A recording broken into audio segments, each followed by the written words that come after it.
এই এত রাতে তোমারে কে ফোন দেয়? কারেন্ট মিস্ত্রি বাবুলাল ফোন দিচ্ছে। তোমার চেহারা দেখলেই বলে দিতে পারি বাবুলাল ফোন দিছে নাকি বেবিলাল ফোন দিছে। লাউডে দিয়ে ফোন রিসিভ করো। Hello, happy birthday Shaon baby. হ্যাঁ মা ভালো আছি, তুই ভালো আছিস? হ্যাঁ মা আমি ভালো আছি। বলছি মা তুই ভালো আছিস? হ্যাঁ মা ভালো আছি। ও মা বলছি এটা না আমার শ্বশুর মশাই। ও তো বিয়াই মশাই ভালো আছেন?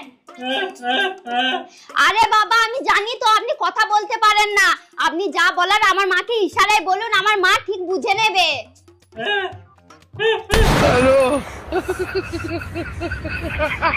এই তোমার ফোনে সমস্যা নামে কে ফোন দিছে? ফোন লাউড দিয়ে রিসিভ করো তো। আরে রং নাম্বার, বারবার ফোন দিয়ে ডিস্টার্ব করে, তাই সমস্যা দিয়ে সেট করে থুই দিছি। কানারে হাইকোর্ট দেখাও, রং নাম্বার হলে ব্লক করতা, সেভ করতা না, ফোন রিসিভ কর। হ্যালো, জামাই কেমন আছো বাবা তোমরা? এই তাড়াতাড়ি পালো, আমার বর এসে গেছে, তাড়াতাড়ি পালো, আমার বর এসে গেছে।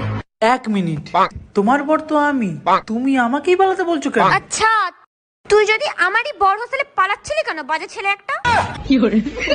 শোনো, আম খাবা? আম কেটে দেবো? তার আগে বলো তুমি আম পাইলে কোথায়? আমি তো আমানি নেই। পাশের বাসার ভাবি খেতে দিল, বললো অনেক মিষ্টি। মিষ্টি তো হবেই, কাইটে খাইয়ে তারপরে আনছি। তা কত করে কেজি নিল?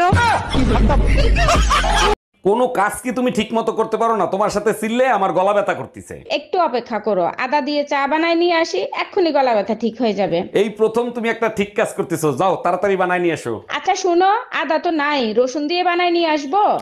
हम इसका पति है, हमको सिर्फ फांसी का सजा। দিয়া ভাবি, আপনার নামই শুধু দিয়া, আজ পর্যন্ত কিছু দিলেন না। আরে কি বলেন, আপনার ভাইকে 3 বেলা দিই, আপনি চাইলে আপনাকেও দিতে পারি। ও মাই গড, বলেন কি? তাই নাকি? তা ভাইজানরে 3 বেলা কি দিছেন? 3 বেলা খুন্তি দিয়া ছাকা দেই, আপনাকে দিব?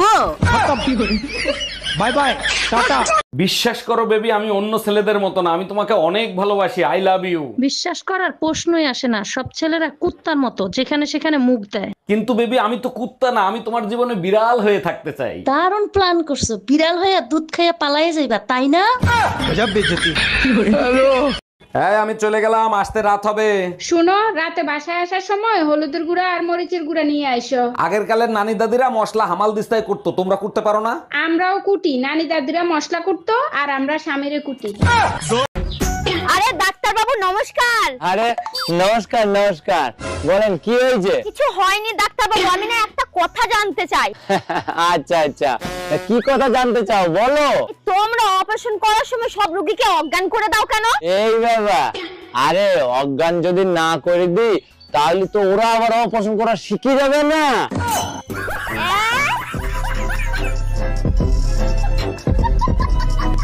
আব্বা একটা কথার উত্তর দাও। কি কো? তুমি আঙ্গো মারে কত বছর বয়সে বিয়ে করছিলে? কে 10-12? আমার বয়স কত? 22 চলে। ওই হুমুন্দির বাচ্চা, তোর মেয়ের বাচ্চা বাচ্চালে বিয়ার বয়স হইছে, চোখে পড়ে না? আসসালামু আলাইকুম আম্মাজান, আপনি যে আমারে বিয়েতে গাড়ি দিছিলেন, গাড়ি কি কিস্তিতে এনে দিছিলেন? ওয়ালাইকুম আসসালাম জামাই, গাড়ি কিস্তিতেই কিনে দিছিলাম। কেন, কোনো সমস্যা হইছে? সমস্যা হয়েছে মানে? আপনি তো কিস্তি দেন নাই, গাড়ি তো কোম্পানি ওয়ালারা নিয়ে গেছে, আপনি কিস্তি দেন নাই কেন? আরে জামাই, বিয়েতে তো গাড়ি দেওয়ার কথা ছিল, কিস্তি দেওয়ার কথা তো ছিল না।